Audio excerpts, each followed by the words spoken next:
When we looked at the bill, we said we want to leave some local control in place to allow municipalities to implement these ordinances if they feel that's the way they should go.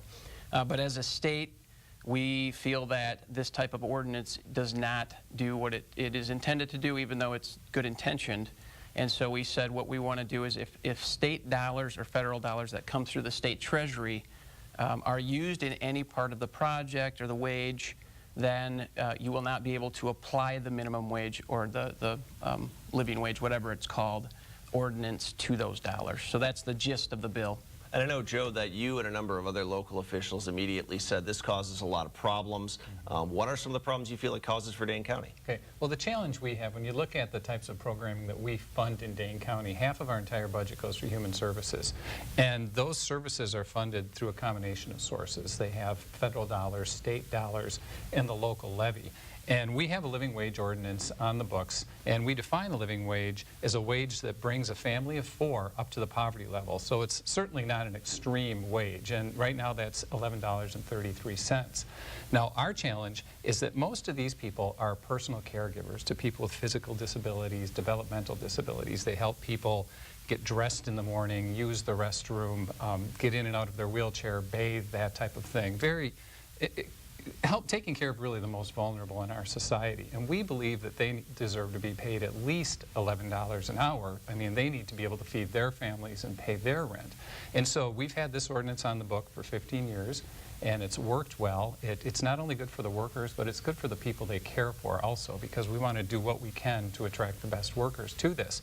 So even under the current substitute amendment, we still would not be able to require a living wage through ordinance because we do commingle funds in order to pay. And that's, in human services, that's how it's done. Being a CPA and an accountant, I appreciate those questions. I think another point that's really important is the whole premise of what we're looking at here. And there's some obviously philosophical differences in agreement, or differences in opinion on what are we doing. And what we look at is we've got a lot of pro-growth strategies that the legislature and Governor Walker have been pushing. And what we want to see is we want to see people get back to work, and the natural economic cycle of people getting back to work. As your unemployment goes down, your wages will naturally grow up. So well, I want to touch on, because you're bringing up 2 points there, and I want to give you a chance to respond first to the first point he made, which is that you're going to have to look at this from an accounting standpoint and figure it out. Talk about what the logistics of that are for Dane County and some other municipalities. We've been looking at it from an accounting standpoint. We have a $500 million budget, much of which comes through federal, state dollars. There's sales tax and there's local property tax levy. And our initial read on this is that it can't be done. So, I mean, it really begs the question ultimately, if our goal is a pro-growth agenda and to put dollars and money into people's pockets, why are we taking money out of the pockets of some of the lowest paid employees out there, the working poor, people who are struggling to pay their rent as it is, and doing some of the most important work there is to be done? How does taking $3 to $4 an hour out of the pockets of people who are only earning $11 help our economy and help people move forward? More people are going to move even further down the rung of the economic ladder. We can either go down the road of let's have more jobs that will naturally inflate the wages, or the other option that I have is to say let's go down the road of let's artificially inflate the wages, which statistics show do not increase unemployment and often will decrease the number of people that are working. So those are the 2 options that I have to choose from based on the information I have.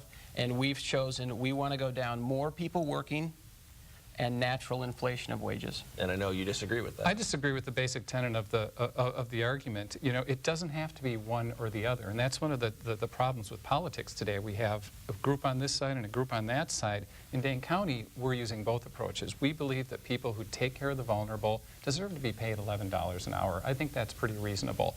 We also believe in pro-growth. I've created an economic and workforce development department in county government. We work on unemployment and training. We're matching people with jobs. So, you know, we don't have to go to one extreme or the other. We're just saying, you know, slow down and think this through the folks who are taking care of our vulnerable citizens deserve to be paid $11 an hour at least. I mean, there's no bill out there limiting the amount that the CEOs of the companies who may be providing these services can make, but for some reason we're focusing on the lowest paid workers and taking money out of their pockets. When I saw the news story break that, hey, something's going to be happening here, that concerns me because, again, I'll go back to my previous comments and I don't want to repeat them, but that type of growth strategy in my mind hurts people more than it helps them. So I started looking at drafting, hey, what do we have to do here to make sure that the local municipality can make that choice, but if they do that, they're going to have to do it with their local tax dollars, not with the state tax dollars. It has been proving statistically that it is good for a state to have a uniform law if we're going to put it in place. And my philosophy is, I think that, again, back to my previous comments, the type of pro-growth strategy we want to pursue and we feel is good for the citizens and will get people back to work and naturally inflate their wages, that is something that doesn't apply just to Milwaukee. That's anywhere. But again, if Joe and Dane County want to go down the road and put those ordinances in place, they're welcome to do that. And they'll just, accounting-wise, have to determine, okay, we're not going to have state or federal dollars in this. Let's look at the contract language. First, again, I fundamentally disagree that Dane County can do this. The manner in which human services are funded would preclude us from being able to keep our living wage under these conditions. And I think what we're seeing here is a great example of what's wrong with one-size-fits-all governing. This was a bill that came out of an issue someone had with Milwaukee County, and vulnerable citizens in Dane County are going to become collateral damage of the one-size-fits-all approach. So I would hope that the legislature could slow down with this bill, pull it back. I don't know why there's such a hurry. You know, it was just introduced last week. Let's get some more input. Let's not rush into anything.